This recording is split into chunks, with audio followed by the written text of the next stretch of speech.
Broadcasting live from Houligans Sports Grill on ISB in Daytona Beach, Florida, it's the Hail Wildcats Gridiron Show with the Gridiron Gang. Fellas, let's flip the switch and do this.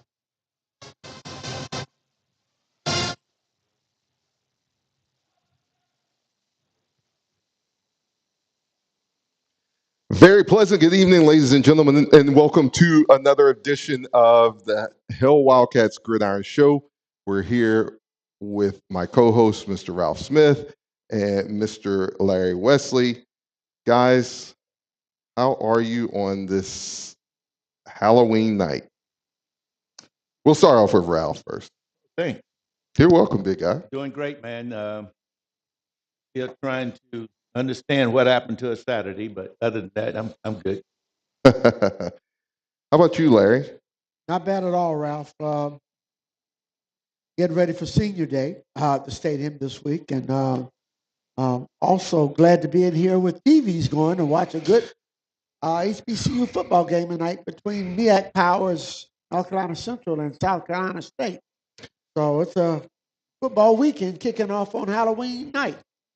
This one pretty much decides who will pretty much go to the Celebration Bowl, huh? Absolutely. Yeah. Yep. Absolutely. Yeah. 2 undefeateds going at it in Oliver C. Dawson Stadium in Orangeburg.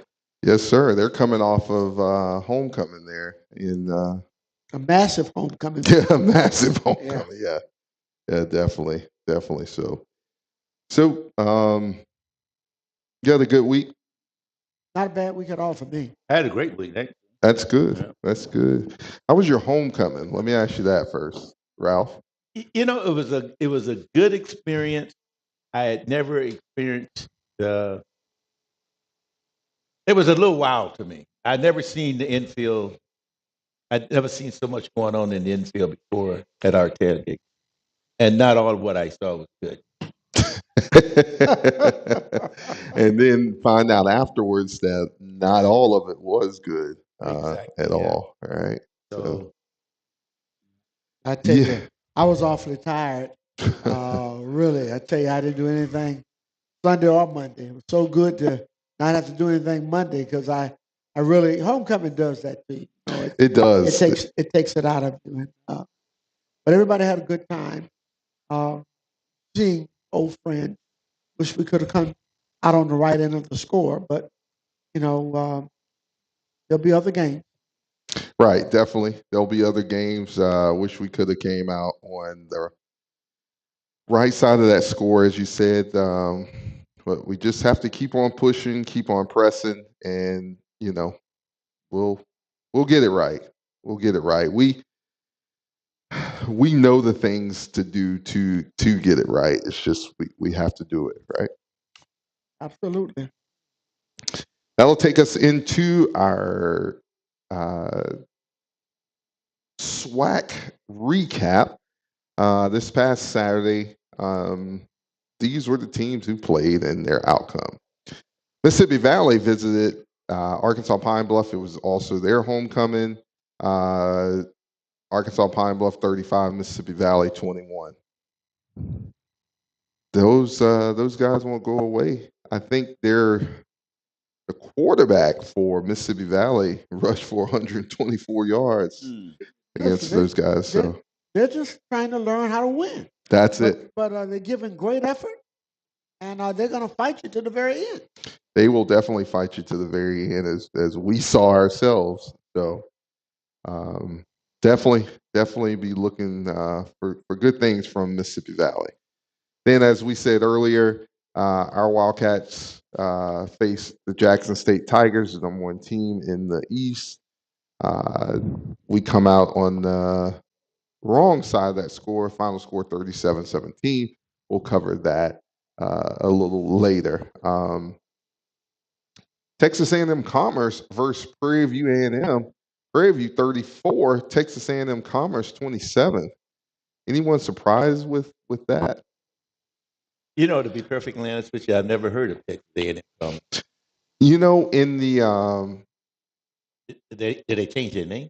No, it's been that for a while. There's actually a guy I coached at the FCS Bowl this past season that actually um made the 53-man roster with the Vikings, a D tackle out of Texas A&M Commerce, Levi Rodriguez. So they play pretty good football out there. Is that FCS? Yes, yes, FCS, yeah. Then Alabama State goes to Alabama A&M for the Magic City Classic. Alabama State 27, Alabama A&M 19.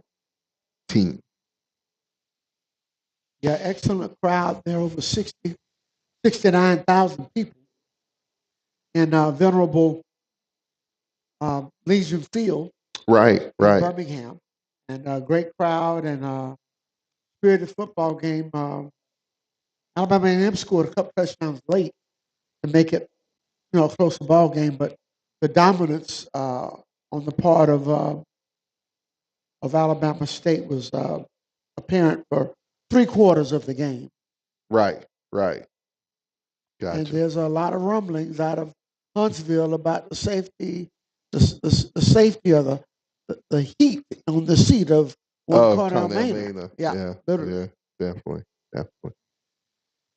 Then Southern goes into FAMU. FAMU wins that contest 24-6. I don't think there's any surprises there. No. Daniel Richardson, 274 yards. Jamar Gassett, 118 yards on the day. Then wrap it up. Grambling goes to Texas Southern. Now,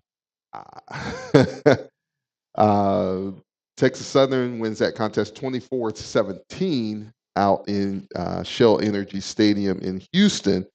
And there was some controversy coming out of that game. Boy, I tell you. I think Mickey Joseph got fined $5,000 for that. So yeah. Yes, he did. He spoke his piece. He did. He did that. He definitely did. He said that. the quiet things out loud. Yes, he did. Yes, he did. Gotta like that fire. I like that fire behind him. So on our chat, thanks for that information, Coach Marcus. Terrell Owens came from Texas A&M Commerce. Sure did. So that will take us to our Pro First Sports Management SWAC week schedule and rankings. Southern visits Alabama A&M. That's a 2 p.m. Central Standard Time kickoff there in Huntsville, Alabama. Arkansas Pine Bluff visits Jackson State. That's a 2 p.m. kickoff there in Jackson, Mississippi. The Grambling Tigers visit our Wildcats, 3 p.m. kickoff here at Daytona Stadium. Looking forward to seeing everyone there for Senior Day. Then Prairie View A&M visits Mississippi Valley. That's a 2 p.m. kickoff there in Itabena. Then Texas Southern, coming off a win, goes to FAMU on the hill for their homecoming. That's a 4 p.m. kickoff there in Bragg Stadium. And then wrapping up, Alabama State plays Alcorn State. That is a 4 p.m. kickoff in Lad Peoples Stadium there in Mobile, Alabama.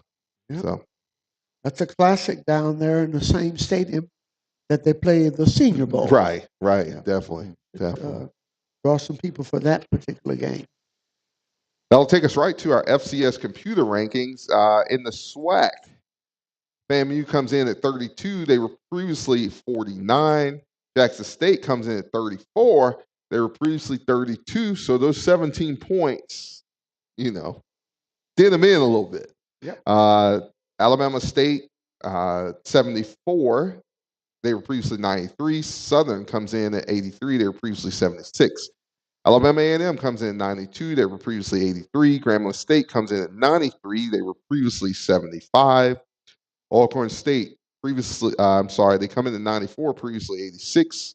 Texas Southern comes in at 97. They were previously 113. Prairie View A&M, 109. They were previously 114. Arkansas Pine Bluff comes in at 112. They were previously 110. Our Wildcats move up one spot. We come in at 120, previously 124. 101. And then Mississippi Valley State rounds it out at 129, and they were still holding that 129. As far as the SWAC football standings, Jackson State comes in at 4-0. Overall, they're 6-2. Alabama State comes in 3-1 conference, overall 4-3. FAMU, and this is in the East, comes in at 2-1, 4-3 overall.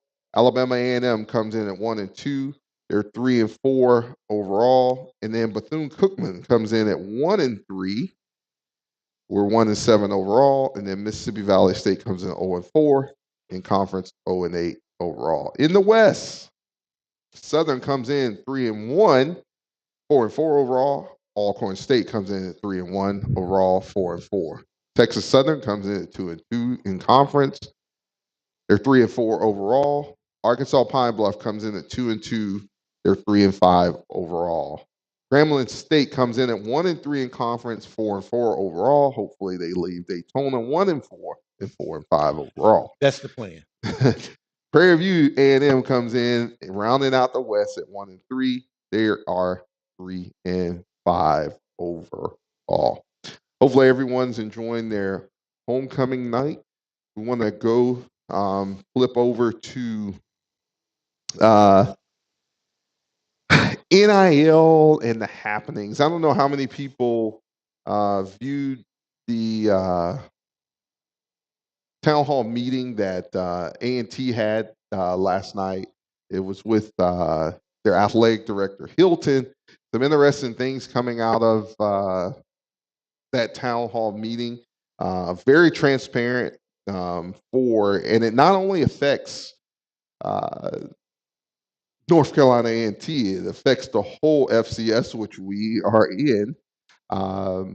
There was a ruling not too long ago that came down as far as, having to pay out the money that the NCAA had to pay out for name, image, and likeness, NIL. And that left, it was, let's just say it left a bill of $239 million. And Quite significant. yeah. And none of the FBS schools, Power 5 we'll call it, none of the Power 5 schools are willing to foot that bill. So without them willing to foot that bill, it has to roll downhill. And unfortunately, rolling downhill means that the mid-majors are going to have to eat a piece of it, roughly $11 million for those mid-major conferences. They're going to have to combine to pay that $11 million. For FCS, which we are, we get this, the second highest part of that bill, and that's about that's $74 million. That 120, I believe 124 schools are going to have to come together and assist with that bill over the next few years. And then if you're a non-football FBS, if you don't have football, which there are quite a few out there. Well, just look at the MEAC, which has Coppin State, right, Maryland Eastern Shore, which those are schools that play basketball, right, and right, other sports, but not football. Right, right. So they're they have to assist with that, and don't even have football to help them with that. Hold that bag. And then, like we say, the non-FBS schools will have to foot the major part of it, and their part is $153 million. Personally though, those Power 5 schools took advantage of those kids, and they were selling their jerseys and all that stuff. I think they should have to pay it all. I think so too, Ralph. But that's like, if the NCAA made them pay it, the NCAA wouldn't survive. Unfortunately, which they shouldn't survive anyway. But we're not paying that. You all should have been initiated this NIL stuff a long time ago. Then we wouldn't have to worry about all that. But yeah. And then, it comes down to also conference share and TV rights and things of that nature. That's just like years ago when we were in the MEAC, each team from the ESPN viewing was getting about $30,000 Absolutely. per year. Excuse me, from the ESPN share of the money, which also prompted A&T to try some other leagues. And now I think they're pulling in about $1 million from revenue share and TV sharing and all that by being a part of the CAA. That's why they moved. Right. Hilton got them to look at that because of the money issue. And it just doesn't. It's just not a part of the FCS. That's one of the biggest reasons that the Florida States and the Clemsons are trying to get out of the ACC. That's exactly right. With SMU and Cal and Stanford coming in, it upped it to about $71 million. But compared to a SEC and Big Ten, where you're talking about that $239 million and Still yeah, way it's chump off the change. mark. Yeah. And they would never they would play catch up and never catch up. Never catch up. The gap Never would catch continue up. to widen. Yeah. So it'll be interesting to see how that goes. How we'll, survive the share of those costs and things. You're going to have to cut some sports out. You know that automatically. You're going to have to cut some. Unfortunately. Yeah. You're gonna have to cut some. We'll see. We'll see how that goes. So, guys, our Wildcats go into homecoming, riding high, coming off a win against Mississippi Valley. Start out hot on this past Saturday. Jackson State defers the opening kick. We drive the ball right down the field, 6 plays, 71 yards. Luke hits Malik Huggins for a touchdown. So our Wildcats go up 7-0. Then, of course, here comes that man, Irv Mulligan. He ties the game up at 7-7. We go back down. And, Luke Sprague hits Lorenzo Jenkins, our man 87, who we had on the show last week. Hits him for a 16-yard touchdown pass. We go up 14-7. Then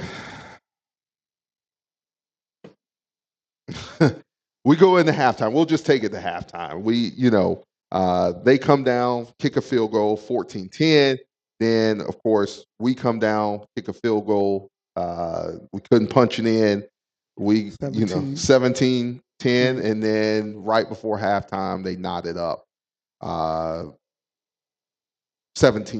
before, we go into half.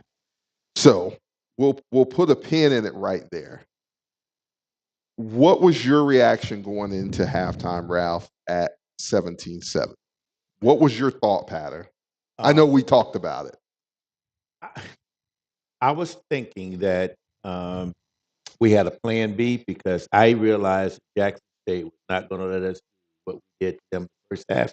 So I just assumed we would come back with plan B. Right. And make changes like Jackson State made changes on defense and stopped us cold because we continued to try to run the same thing we ran in the first half, and they wasn't going for any of that. So I was somewhat disappointed that our coaching staff didn't make the proper adjustments, both offensive and defensive. Defense, I echo your sentiments, Ralph. The run, which we knew the run was going to be heavy against us. They were not going to come out and just launch the ball down the field. They are going to do who they are, what they do. Right. They're a run-loaded team first. They're going to come downhill. We knew that. We talked about having a heavier box. Right. We talked about that. We also said, Daryl, that for me, if we could weather the storm of the first half, because they were a first half team. Yeah, exactly. That we would have a a good shot of being in a ball game. Problem was, second half, if you don't make 1st and 10s, now you're putting your defense out there, and they're going to wear down. Especially with a team who, and it's not, they made adjustments, but they made simple adjustments because, like I said, it wasn't a razzle dazzle to stay in the game or anything like that. It was just, okay, we're running right out there, and if you don't tackle me, he's going to cut back across the field, and that killed us so many times. Well, I mean, we got to be one of the worst tackling teams in FCS football. Yes. We don't tackle very well. Yes. And in fact, sometimes we don't tackle at all. Well, again, guys, you know, that's what they have practice for. If you don't tackle in practice, you're not going to probably tackle real well in the game. The tackling drills you have to go through every day. And we don't do a lot of contact tackling in practice. So that shouldn't be a surprise that we are going to be a little bit errant in how we attack teams defensively in terms of making or limiting yards after contact. Especially against that team. That was a team that you had to, because like I said, their running game was not dynamic. No. It was simple stuff that really they gashed us on. Basic stuff. That's what it was.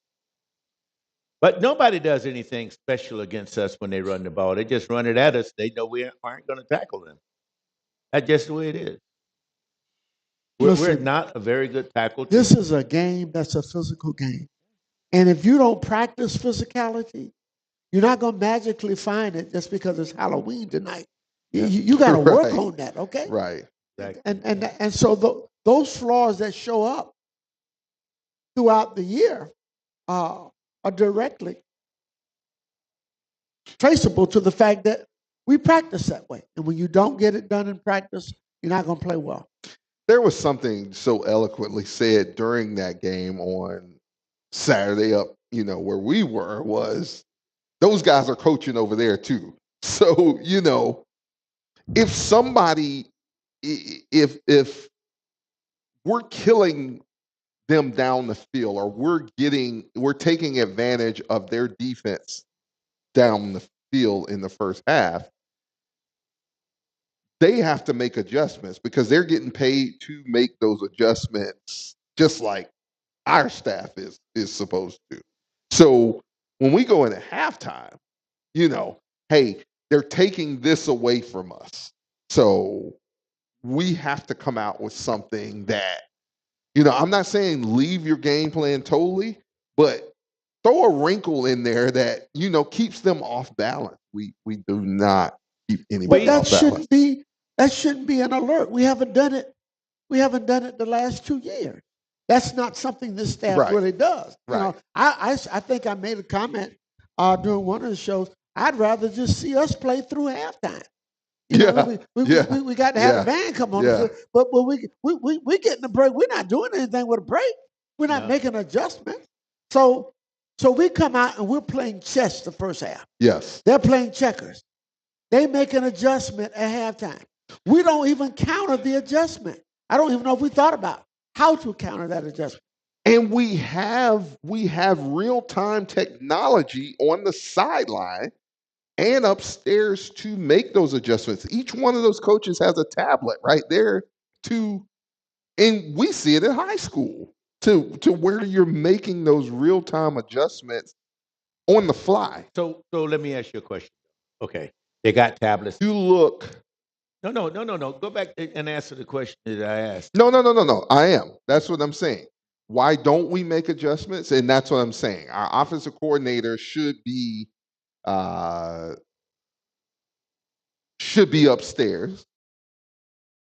I don't think we make the adjustments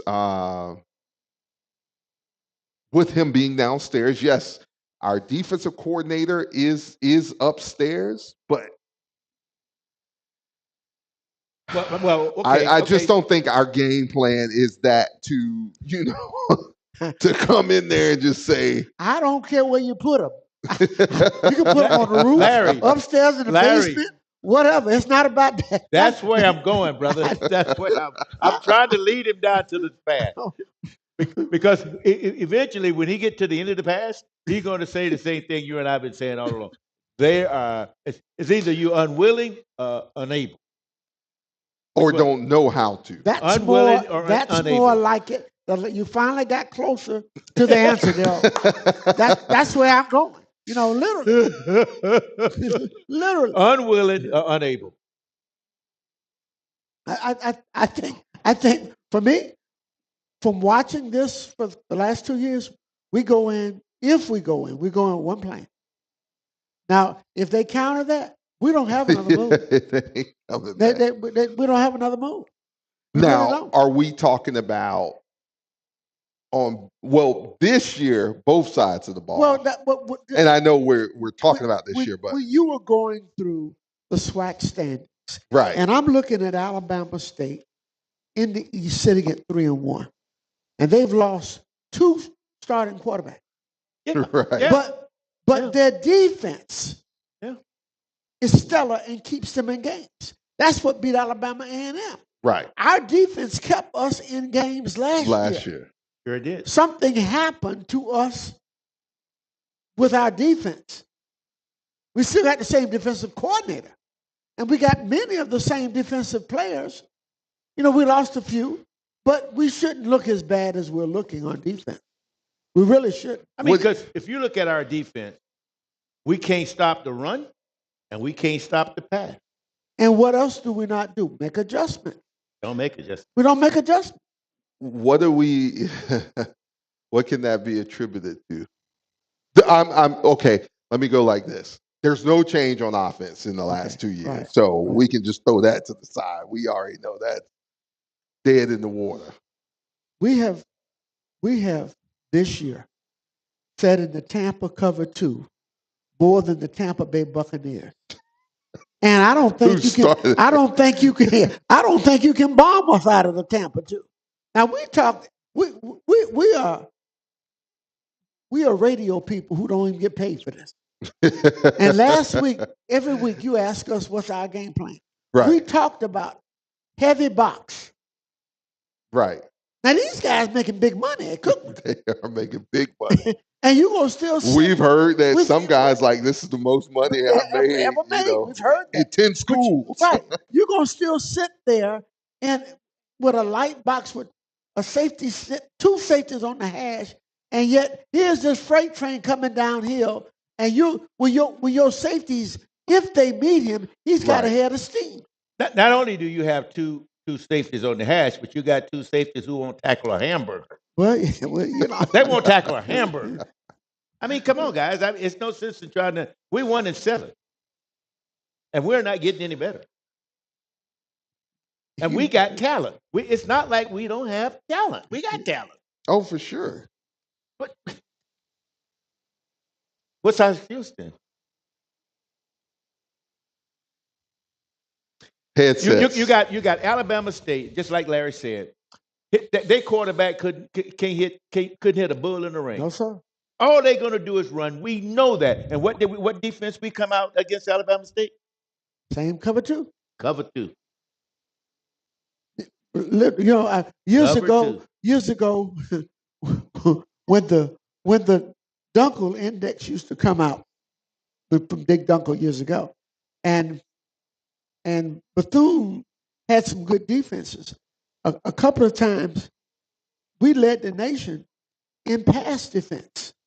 But that was because everybody was running. Wasn't nobody throwing. Wasn't nobody throwing. That's why we led the nation. Larry, that's not even fair. But Ralph, I was a youngster and a football astute person showed me, look, that's why would you throw if you can run? And that's what's happening with us. Nobody's going to death throw against us. They see the 2 safeties sitting back there. But why even put a quarterback out there to throw when you can get 5, 6, 7 yards a clip? Yeah. And that's what's happening. And we did the same thing against Alabama A&M. We knew they were going to run the ball. We come out in that same cover 2. And in all fairness to the defense, the other side of that is that if you're not making first down, right? If you're going for 4 consecutive 3 and They're outs. 3 and outs. You're Yeah. done. Yeah, you're done. You're done. What our defense you are. You're literally Yeah, of done. course. Yeah, definitely. That's where we are. So you know, this And is not a surprise. we can't cover the underneath No, route, and no. I mean, every time on No. third down, it was the They just same go thing. underneath because they know we can't cover it. I mean, like I We said, won't adjust the coverage. yeah, like I said last week, any defensive coordinator who's going to play Bethune don't even have to practice that whole week because they know we're going to run the same 5 plays, but they know we can't cover on defense, and they know we're going to run the exact same plays, and we're going to almost run them in that order. We're going to run the same plays, and we're going to run them in the same order. What's the first play, Ralph? You're going to run on the left-hand side.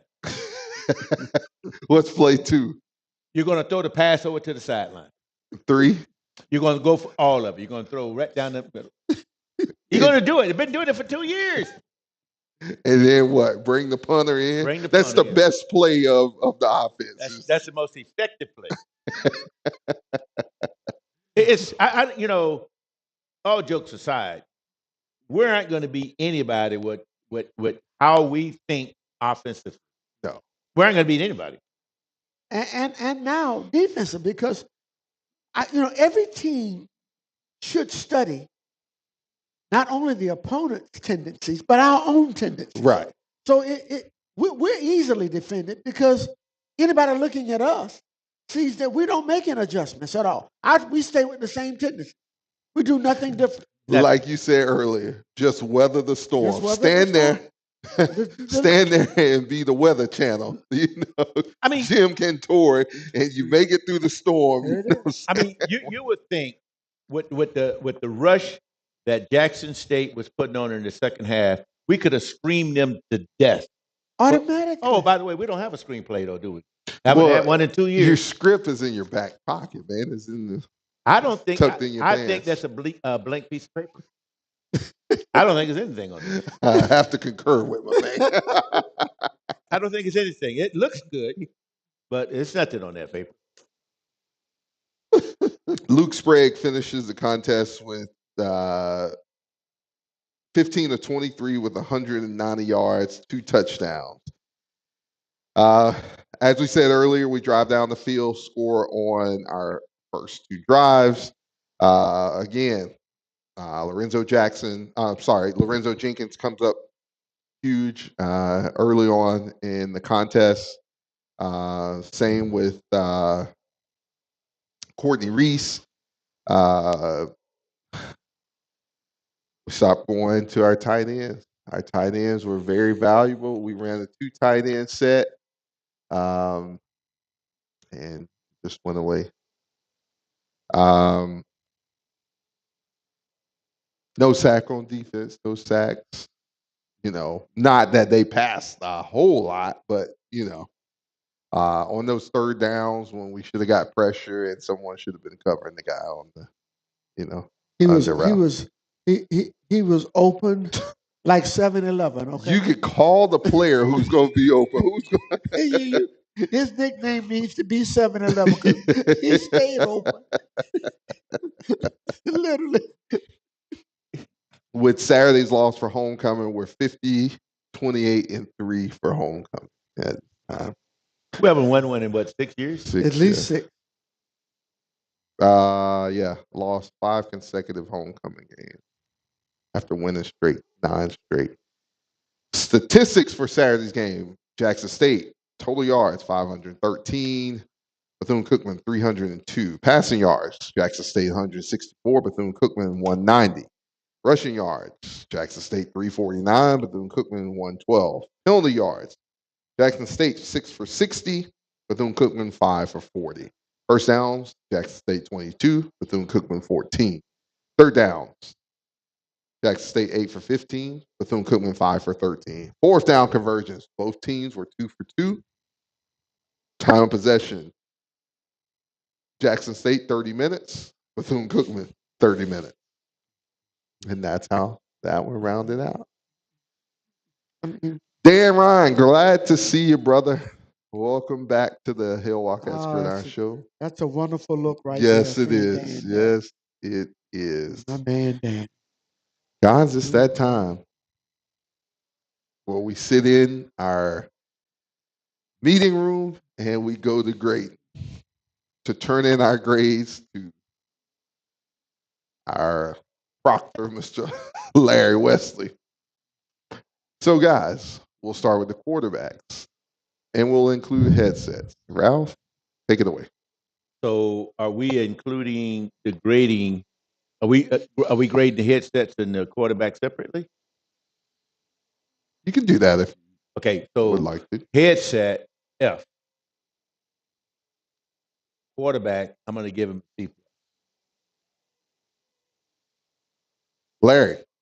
I will give Luke a C plus based on his first half, and he can only run what they call. And I thought the headsets were good the first half. Second half, not so good, but I'm giving him a C plus for the game. But then when it comes to the headset, Them Coach Comms, huh? Coach, right? I'm going to give him. I've got to give him at least a D minus. Can't even come up with it, can you? A D minus. Oh, I got professor. to. Neither can he. Yeah. No, I'm trying to give credit. I'm trying to give credit for For the first ranking- half. right, for the first quarter, really. Yeah, first quarter. Literally, First quarter, yeah. that's what I was trying to do. And but again, it's a 2-half game. It's a 60-minute ball game. So Right. the total grade there has to reflect the game. Running backs. I'm going to get a running back a C plus. I'm going to give his coach an F. Larry. Boy, Dennis is a star. He ran well. Again, we don't give him a lot of help. I'll definitely give him. I'll give him a C. And again, with the with the headset, boy, that D minus is really bothering me, because I'll stay with the D minus. Larry, you bought tickets to the game. You don't have to let it bother you, bro. I mean, look, All right, so let's go wide receivers, Ralph. I'm going to give the wide receivers, I'm going to give them B minus. Larry. I give him a C plus. All right. I give him a C plus. And that's Ralph, that you with headset. Oh, the headset, I'm going to give him a D minus. I'm gonna stay with the D minus as well. I really am. Okay, let's go O line. I'm going to give the O line a C minus. I'm going to give the O line coach a D minus.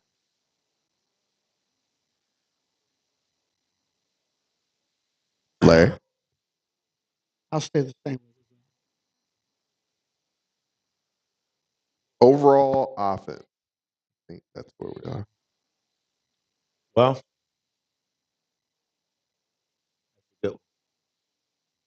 We got C minus online.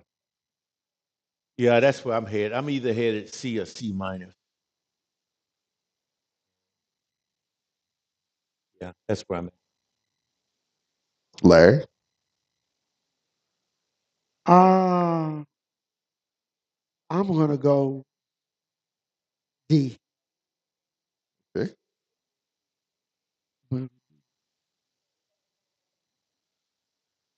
All right, let's go switch sides of the ball. D line. C minus.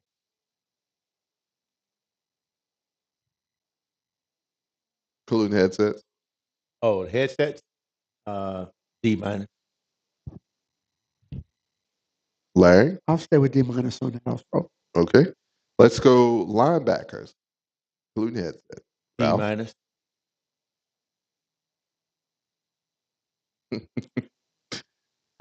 Tundra. No, I'm going to go F with the linebackers for me. What'd I say? D minus? Yeah. Okay. Still not passing. No. Again, we're giving these grades, but like I said, if you don't practice this stuff, how can you expect? I mean, if I give you an assignment and you haven't read the assignment material, how do you think you're going to pass?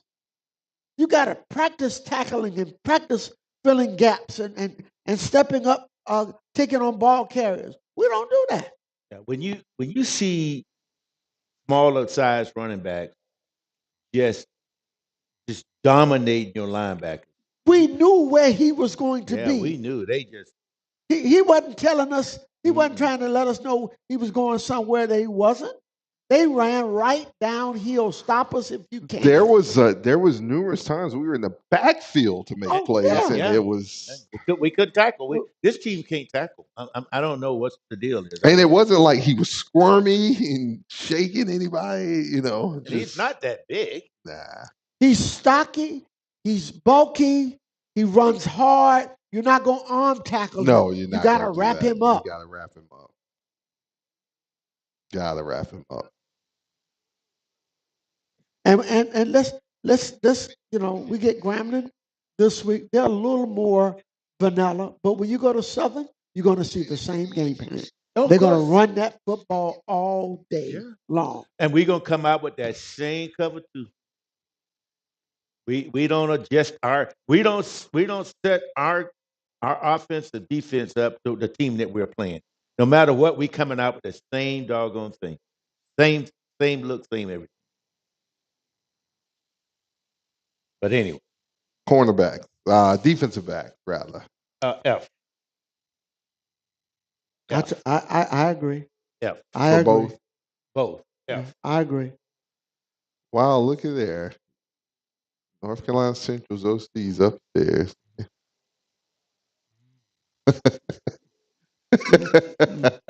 Never mind. All right, let's go. Let's go overall defense. D minus.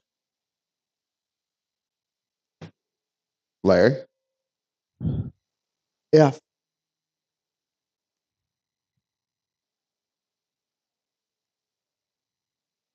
Special teams. It's hard for me to grade. I'm going to give them a D. I hate to put my kickers in there, but they are a part of the special teams. But we get in the SWAC and we can't get past 30 yards when I kick. There is no blocking, man. I mean, one time they just ran down and thudded him, man. And all our guys were just standing around looking. They didn't even try to block. But again, that goes back to the headset. Yeah. What you got, Larry? Special teams? I'm with Ralph. All right, overall team. D minus for me. That's what I was thinking. D minus.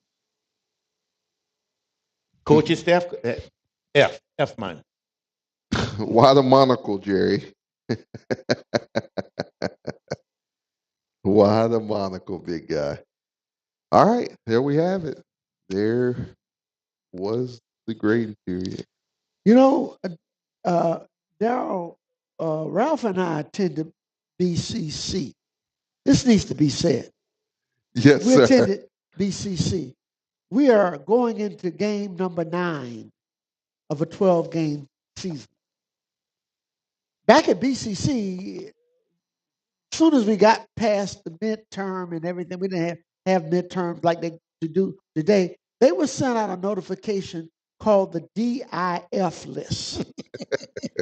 You were headed toward a D, an I, or an F. They sent those statements to parents.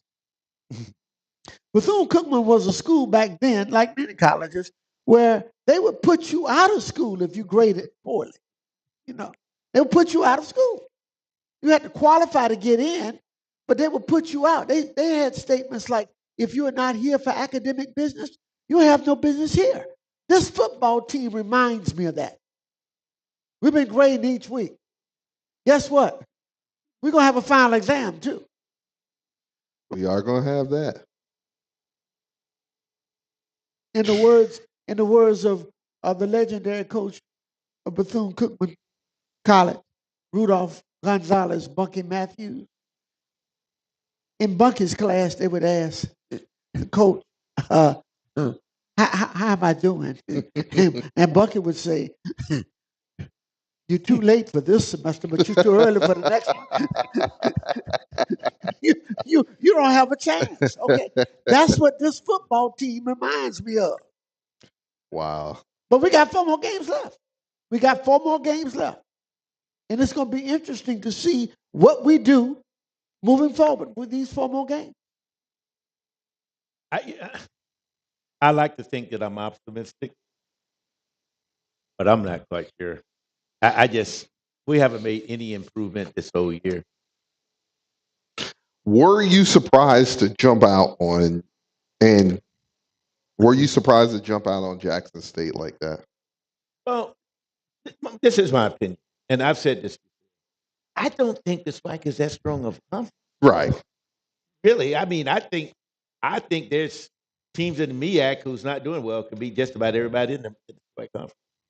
So no, I wasn't seeing tonight. No, I wasn't surprised because, as we said last week, we was pretty sure that Jackson State was so high after beating the Rattlers, they were just going to look over us. And if you look at the first quarter, they wasn't even paying us any attention until we scored 17 points. You know, I likened the first half to going to the prom. You know how you get a nice young lady that commits to going to the prom with you, and you go get a corsage and all this other stuff. You take her to dinner to have dinner, and y'all look good as a couple. Okay, you come in, you look good. You get her to the prom and find out she can't dance. Okay, so you just sitting there. That first quarter made everybody feel good. It was like, who are these people? Where they been? Man, then all of a sudden, just like Cinderella, about at 12 o'clock, you know, we saw. And remember when I walked back out to tell you guys that Miss Griffin was like, remember they did this before. Oh yeah. Yeah, remember that? Oh dear. But I was happy to be tied at 17. Yes, and that's what Ralph and I discussed at halftime. With that. Yeah. You know, because I just didn't think there was any way possible that we could look that bad in the second half. I didn't think so either. And it goes back to what you said, like, man, play through the halftime. Yeah, literally, don't stop. We'll get the band in the fifth quarter. Right. Let them come out for the fifth. No, that's a perfect analogy. That's when they need to come out. Oh man. Jerry said in the first half, Jackson State fans were tight like Larry and Ralph are right now. Oh yeah. Oh man. Tell Jerry. I think Jerry has cracked already. That's what it is, guys. Jerry's cool. Well, he has the right name. The creator. He sits there. We're gonna cover you in a little bit, buddy. Yes, we are. Guys, we're playing a 4-4 Grambling State team on this weekend. Welcome them here to Daytona Stadium for senior night. They average about 27.5 points per game. Total on the season, they've scored 220. Their opponents have scored 25.75 points per game for a total of 206. On the season, as far as rushing yards, they have about 904 on the season. Their opponents have 1,214. Passing, they have about 1,497. Opponents 1840. Total offense. They have 27 touchdowns on the season for a total of 2,401 yards compared to their opponents' 3,054 yards and 26 touchdowns. As far as penalties, they average, now this is a big number, they average 80.75 yards per game. On the season, they have 66 penalties for 646 yards. Their opponents, 54.75 for 51 penalties, 438 yards. So, with that being said, and then as far as their time of possession per game, it's usually 29 minutes, 8 seconds. So go ahead, Ralph. Their team is almost similar to ours, but they just won a couple of more games than we have. Of course, we're going to get out there and we're going to do exactly what we did against Jackson State. They're going to make some adjustments, and we're going to do exactly what we did Saturday. And that's another first-year coach that Coach Woody is going to face. It is. It's another first-year coach. And then the next coach he coaches against is going to be a first-year coach. He got 3 first-year coaches left and 1 second-year coach. Yep. No, he has. Doesn't he have 4? No, the guy. I counted per review. I'm sorry. Yeah, he has 4 because this is. You're right. You're right. This is it. Yeah, 4 first-year coaches. The only thing with Grambling is that they're having trouble with their offensive coordinator as well, and that's who beat us last year in Jacksonville. Dooley, who was at Southern, so who knows? Here's my thing, guys. The product we're putting on the field right now, offensively and defense, is just not good enough. And we should be further along in this process than we currently are. For whatever reason, we should be further along in this. Yes. There's no other way to say it but that. Yes. Yes. We have not played a complete game. Hopefully this is the game that we will play a complete game, and maybe that will net us with a victory. I don't know. But again, 9 games into the season, I still do not know what our identity is. And that's almost inexcusable. Well, we know what, and we and everyone else for the most part know what the problem is. And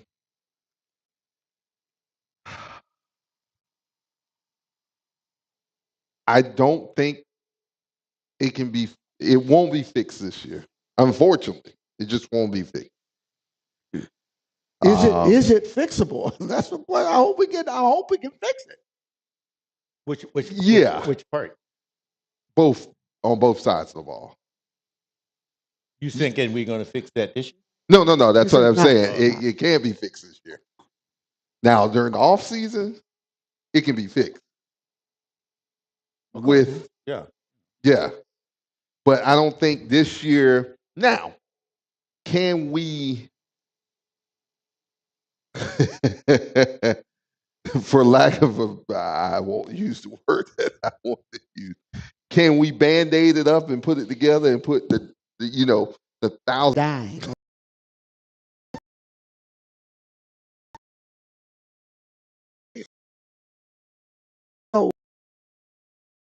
4 more games to go.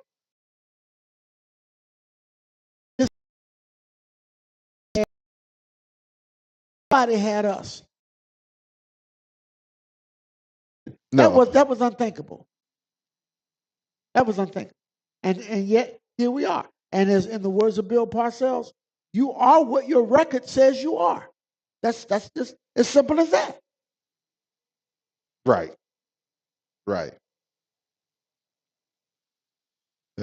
So what are you guys saying? You saying that we're going to finish the season out losing? I'm saying these next 4 games are going to be massive. I will not say that, Ralph. We could, but we all also could see that, hey guys, you've done this in the first quarter, or the first quarter, first half of a game. If you just make some adjustments, you can maintain. You got to finish. We have a we have a bad job of finishing. We finish at halftime. Pretty much. I mean, like I want to know who shut it down near the end of that game.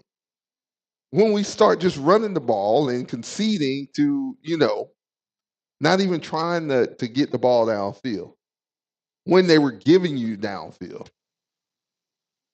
Just, I don't know. Listen, for the last 2 years, most of the things this team have done has no explanation. You don't understand what they're thinking, where are we going, and what they're trying to accomplish. Last year we said the team, when Coach Woody came in, we said the team like discipline, and that Coach Woody was a disciplined individual. Okay, so he installed the discipline, but what else did we install? We did install the culture. And teams are built on culture. They are. And then you can do all the discipline stuff you want, but if you don't install the culture, then you just got an empty shell.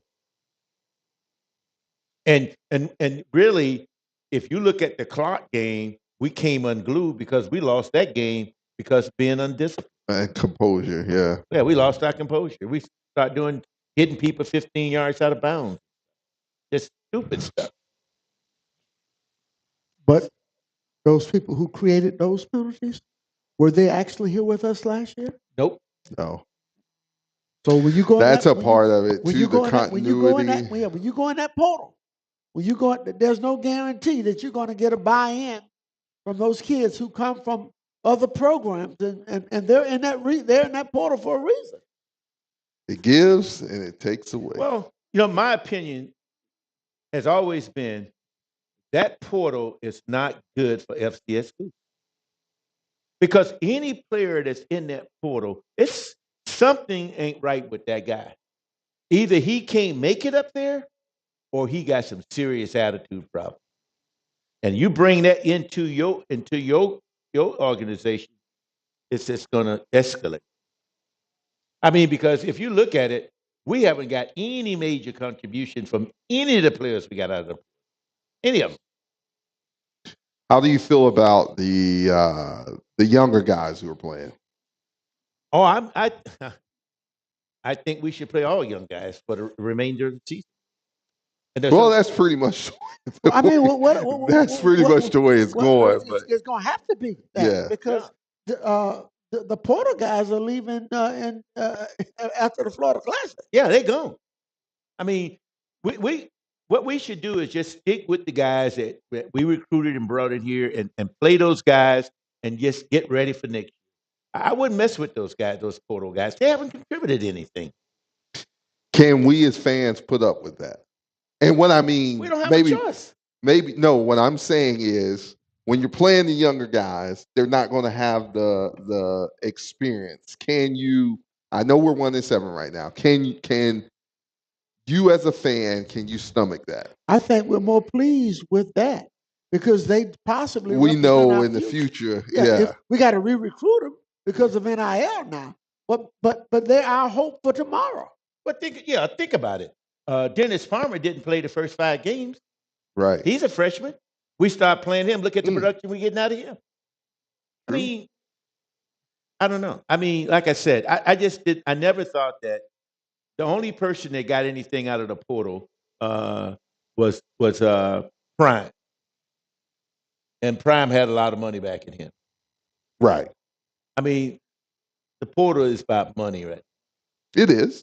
And that's how you get the best players. Yeah, and if you ain't got money, then don't go in because you're not going to get quality out of it. Your big-time quarterbacks, what do we say? $1 million. Yeah, $1 million. You either concentrate more on high school kids and that JUCO. These are portal alone. I mean, it's a waste of time, waste of money. I mean, we got a kid out of the portal. He's already quit, gone home. I mean, He's not going yet, right? we might as well. He's not playing football for us. You might as well. I mean, why? I mean, Ralph, you know, I just had to stir. huh? Ralph says he's trick or treating. I mean, come on, guys. During homecoming at tailgate, I saw more football players walking around the tailgate than I saw on the field. That was I thought, what the hell's going on here? that was I couldn't fathom that one. That I'd never seen that before. Me either. Well, those guys weren't going to play. But they should have been with the team. Yeah, absolutely. Absolutely. Why are you walking around tailgate? Yeah. They should have been with the team. They They still on scholarship. Yeah. Yeah. Yeah, I would have to concur with that a little bit. I would rather have seen them with the team rather than trying to, get a two-piece, or asking, what are you cooking? You need to be with your team. Literally, you don't need to be over here. I mean, to me, Daryl, I don't know about you. I felt very uncomfortable that I thought, I'm this 7th, 8th football player just walking around. Yeah, literally. Well, Well, at least stay away from my tailgate. I don't want to see. That's what I'm saying. and that is typical, though. And I'm not saying just of Bethune-Cookman. That is typical. If you're not going to dress, then you are not considered a part of, even though we aren't traveling, you're still not considered a part of the travel squad. I can't remember, and I've been looking at Bethune-Cookman games for a long time. I don't remember. I know back when when I was in college, and we didn't have tailgates and stuff like we have now. But I mean, Wesley Moore you didn't do that. You gonna be with the team, or you gonna be doing something on the sideline, undressed or whatever. But you weren't gonna be out trying to pick up some food. I don't recall that with Brian Jenkins. I really don't. No. So this is something of a new phenomena. I don't know. Maybe that's part of this 21st millennium experience. But it just didn't look well for me. I think part of it is those guys come directly from campus versus the guys who do the legacy walk are part of, they're fed at the hotel. So yeah, but if look, the band doesn't perform with all their band members. Correct. But they all ride on the same bus.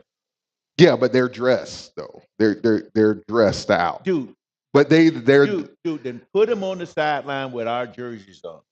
They are on the sideline when it comes time to the game. They're in like their workout clothes over to the right of the field. Did you notice that, Larry? Well, they are there. They're there. Whatever we saw Saturday, that needs to change. That's all. That needs to change. That's all. I mean, you need to be even if you're not playing, you need to be somewhere near your team.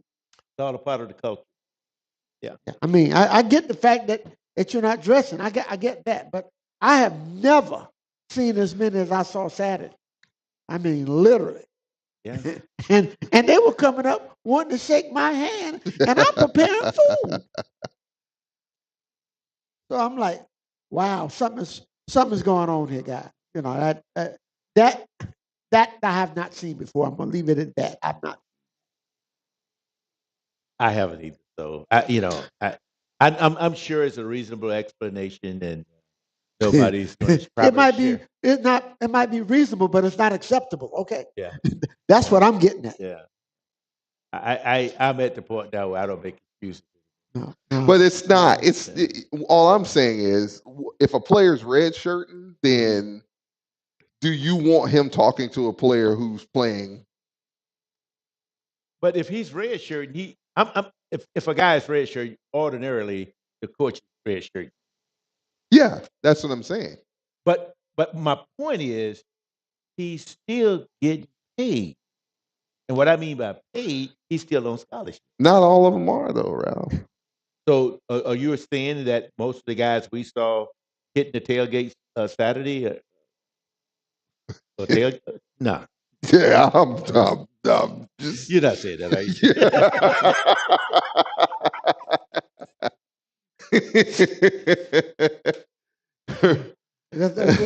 There are a lot of suspect things going on. Okay, Yeah, that really need to kind of be. If it's not addressed, it needs to be addressed.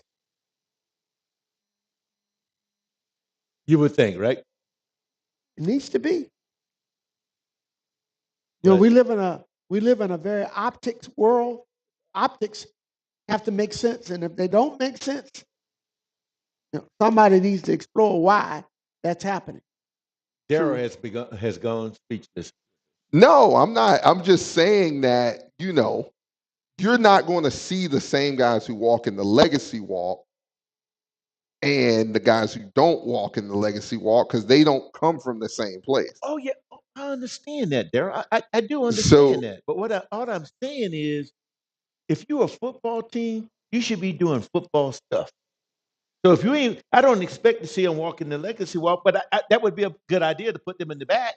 At least they're with the team. They're part of that team. I think we just suggested it.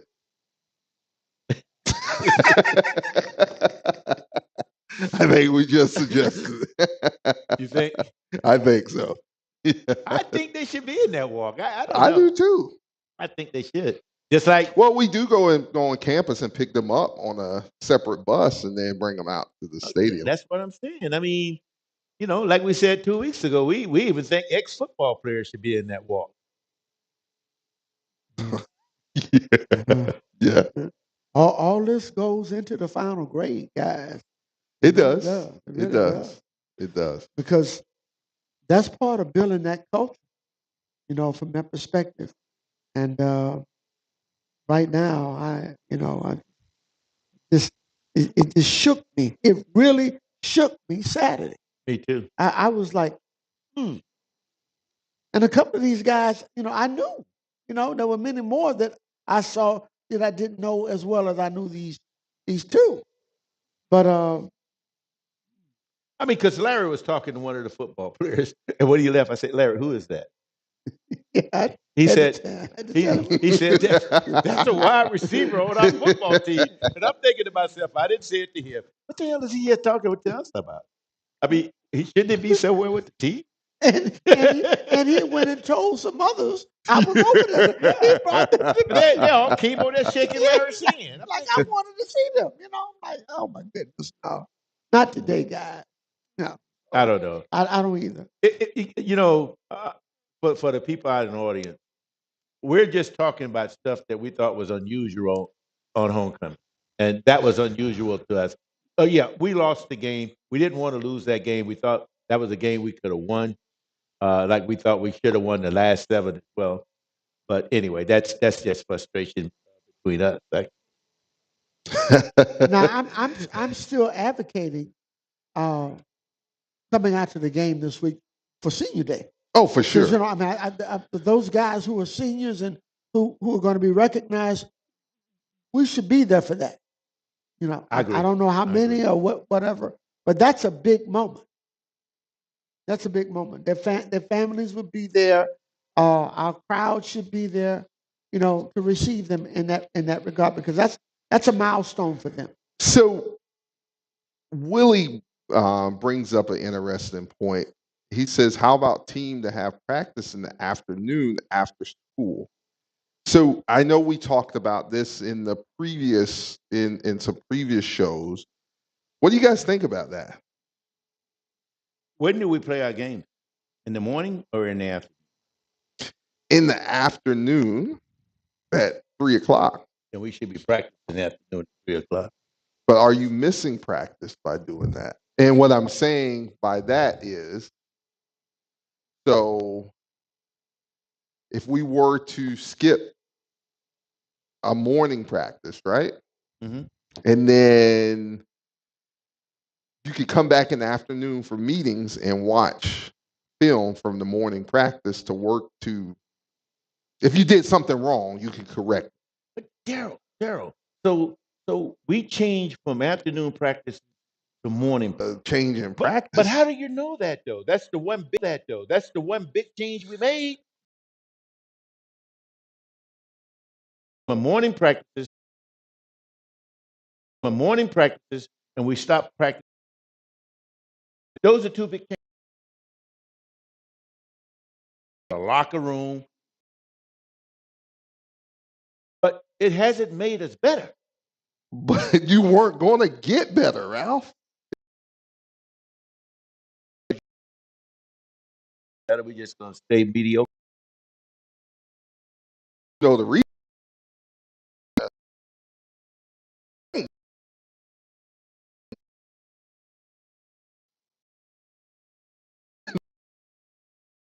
practicing.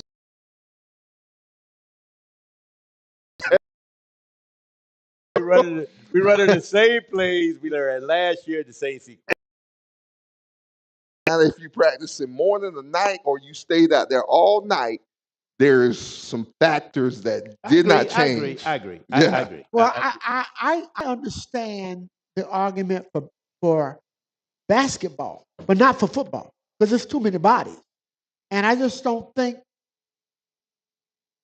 that practicing in the morning, unless everybody can be there for the full practice. Now, we may have a person who can't be there in the afternoon because they got a late lab, but it's not going to be as many people missing that late afternoon practice as they are going to be leaving that morning practice early.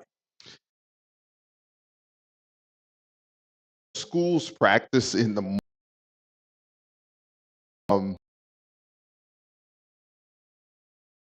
BCU and HBCUs, PWIs and HBCUs. But the but in there is their academic program.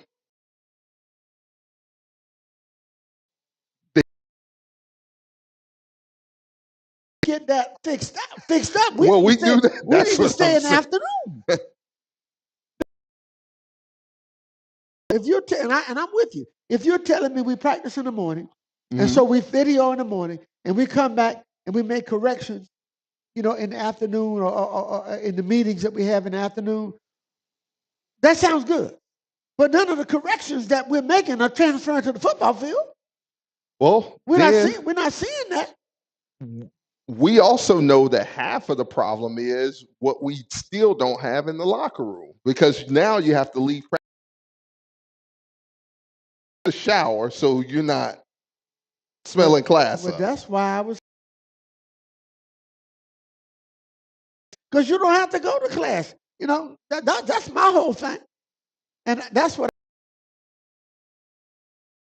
works one place might not work somewhere else, and you might want to implement that, but you may not be ready to do that yet. So we know it would be interesting to see how many of those players have afternoon classes. Well, what we can measure right now, we don't have to wait on. We were much better as a team last year practicing afternoon than we are as a team practicing in the morning. That ain't hard. I still say that it didn't have to do with practice, like what time we practice. It has to do with there's a missing piece, not on the offensive side, because that's been the same. There's a missing piece on the defensive side who help you make adjustments in game. Oh, well, we all know about that. Okay, so that's what I'm saying. That's what we're lacking. We can't. Didn't matter when you practice. There's some things, and y'all, and I know I know I'm an OG, and I used to get mad. But I ain't got no problem with that right now. There's some things that I just don't want to give up. Okay, and I'm thinking right now for our school, Bethune-Cookman, I get it. We don't have to go out to the stadium because we got a practice field. We need to be, until we can get that whole academic thing squared away, Daryl, we need to be practicing in the afternoon on campus. I also think that, for me, I think that practice field hinders us. In what way? Because well, why are we practicing out there if it hinders us? I mean, I thought it was supposed to be an asset. So if you're telling me it's hindering us, why are we practicing out there at any day, anytime? So It hinders us in the morning and not in the afternoon? Or what are you saying? no, it hinders us all day Okay. because if you look down to when we're out there, if you look down to the right of the field, Right. the defense is down there, right? Right. And it looks like they're scrunched up Okay. down there on that end. Which Okay. how long is that field? And I know that has been a big talk. 85. It's every bit of 80 to 85 yards. End zone to end zone. Right. Wall, I mean, back of the end zone to the back of the other end zone. And about how wide? That's normal size. It's a isn't it? normal size field in terms of width. But You you're just not don't have- going to. You just don't have a lot of bench space, but the dimensions of the field. You're going to hit concrete pretty quick, right? Okay. So you're having to like when we did scrimmage out there, Okay. but you cannot get the full effect out there. But okay, look, what did Larry just say? If that's hindering you, then go back where you can get the space at. Is it that easy though? Oh, I can't answer I that. don't know. Yeah, that's what I'm saying. We already know. We've talked show after show about Well, there is a bigger. Oh yeah. but okay, but wait, hold on. We put $5,000 in that field across campus, the big field. Why can't we practice there if we need more space? I mean, excuses. I'm out of excuses. I have an excuse for this coaching staff. I'm Ralph, there's a lot of questions we can't answer, and we know a lot of stuff where it's just like. Again, guys, the semester, y'all ask the professor, it's going to be grading time. It's going to be grading time real soon. And I think there's an audience out there in Wildcat Nation that understands that as well. I get that. I mean, like I said, we're at game 9. We get game 9. We got 4 more games to go, including this one. I could show you films of all 9 games we played or all 8 games we played. And if you look at our offense, we did the exact same thing in every one of those games. So, but if I'm a lawyer, I would say it didn't matter when you practice and where you practice. You know what I'm saying?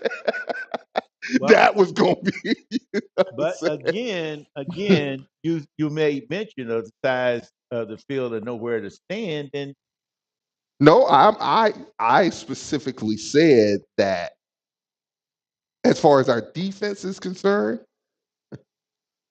because when we were out at the stadium, were we even out of the end zone practicing? no, Yeah, we were. the offensive line did. And sometimes the D line and all. Yeah. Because that's where the sleds are and everything. You go out there right now, I mean, the sled's halfway on the field. But my point though, and I think Larry's making the same point.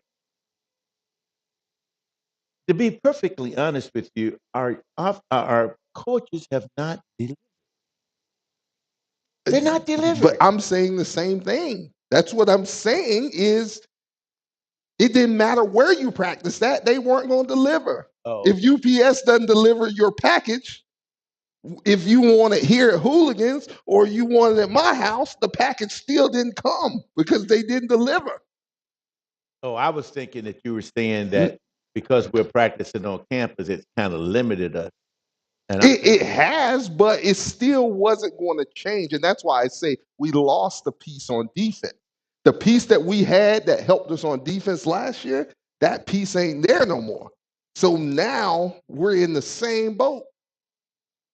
Okay. So it didn't matter where you practice at. That's. So what is your suggestion? I say get to the off season. We got 4 more games, so we get to the off season. That's what I said to you. What did I say to you earlier? I say, are you ready to play the younger players? Yes, absolutely. Every one of them. And so if that doesn't pan out the way you want, you just say we got 4 more games, right? I'm not worried about panning out. I'm worried about getting them ready for the next campaign. That's what I'm saying. and- That's what I say. Get to the off season. Just do what you got to do to get to the off season. I'm gonna ask you a question. You think Barney James gonna get any better sitting on the bench or being in D League? But I'm talking about this year. You said we got 4 more games. I'm just saying. I'm saying play your freshman. Yeah, I totally sophomores. agree with you. I totally agree with you. All I'm saying is, are we as a fan base okay buying into that? We don't have a choice. So what's miraculously going to happen after we do all this and go into next year? What's going to change? That's where Well, I'm you gotta better your staff. You gotta better your staff. Right. No matter where you practice at, what time you practice, you gotta bring in people who make adjustments and help you to. Well, how did these people we got now get here? Well, That's what I'm asking. well, when you hired your head coach, it was. Yeah. Yeah, but I just- okay. Let's say I know what he's getting ready to say, Larry. I know what he's getting ready to say. He's saying that we hired a head coach late.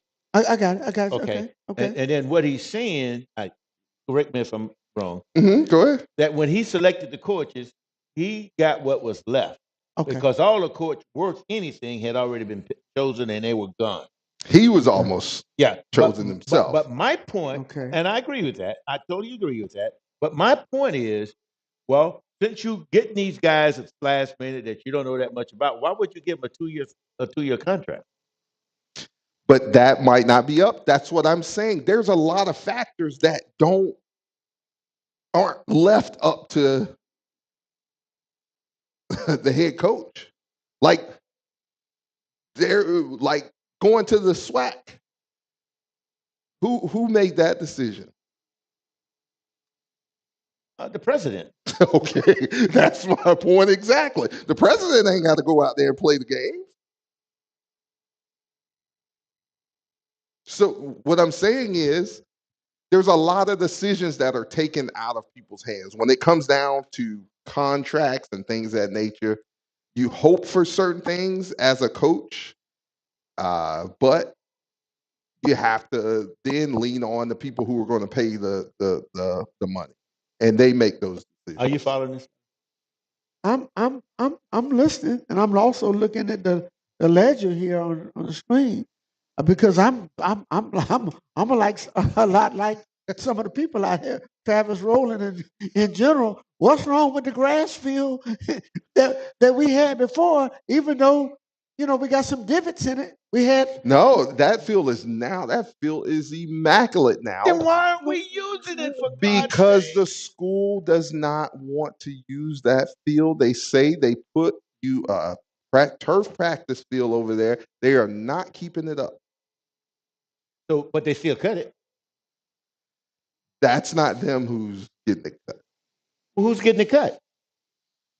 I can't go in all Well, those. I tell you, They weren't the ones. Was the school the ones who paid the $5,000? I ain't getting into that either. I'm not getting into that one either. Guys, let's go to our Alpha Yeah. 1 staffing game plan. Guys, how do we beat Grambling State? Because we can go on all night about this, My game plan. Yes, sir. I'm coming with the same thing we started off with on Saturday, but I'm putting a lot of different stuff in. I'm mixing it up. Okay. I'm going to add me a screen in, because if they start blitzing, I'm going to get them out of that blitzing. I'm going to throw to my tight end because there's nobody guarding the tight end. Nobody. Secondly, I'm going to make some plays in the middle of the field. Okay. I'm going to make some plays in the middle of the field. I'm going to try to keep my defense off the field, and I'm going to try to score more than 17. That's right. Grambling has almost identical weaknesses that we have, both offensively and defensively. So you have to score. You got to score at least 30. Yeah. You got to score Because 30. they scored 27.5. Yeah, you got to score 30. But they give up. Kind of. They give up a lot of. They give up by 25 points. Yeah, 25.7. Yeah. This is simple, guys. It's not about anything but one thing. If we don't make first downs, we lose this game. We lose the game. Yeah. If we don't possess, if we don't win the time of possession and holding that football and playing defense with our offense while trying to get some scores, we lose the ball game. Yeah. That's as simple as that. Now, how you go about doing that, you know, if I could talk to Joe Jabino, I'd say something. But he's not listening to nobody anyway. He's gonna call his 5 plays the way he wants to call them, and that's that. So asking us what we think doesn't mean a thing. Don't mean nobody's listening to the OG. Don't mean a thing. Nobody's listening to the As OG. my doctor says, I can tell you what's good for your health. You can listen to me, or you can go listen to Joe Jabino. I'm not gonna go out there and let Joe Jabino make my blood pressure go up. That's not gonna work. I mean, literally, that's just what it is. So if we move the football and make 1st and 10, if we're able to establish something, and most importantly, play a complete football game, both halves of the game, complementary football, then we'll have a chance to win. We've not done that in any game. No. But if they constantly are having us go 3 and out, we're punting, we're going to lose. Yeah. We're going to lose. It's a simple analogy. So what you think, Daryl? What's your game plan, buddy? Score, tackle, maintain drive. Yeah. As Larry said.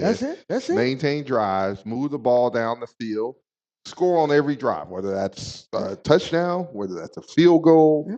You got to score on every drive. And then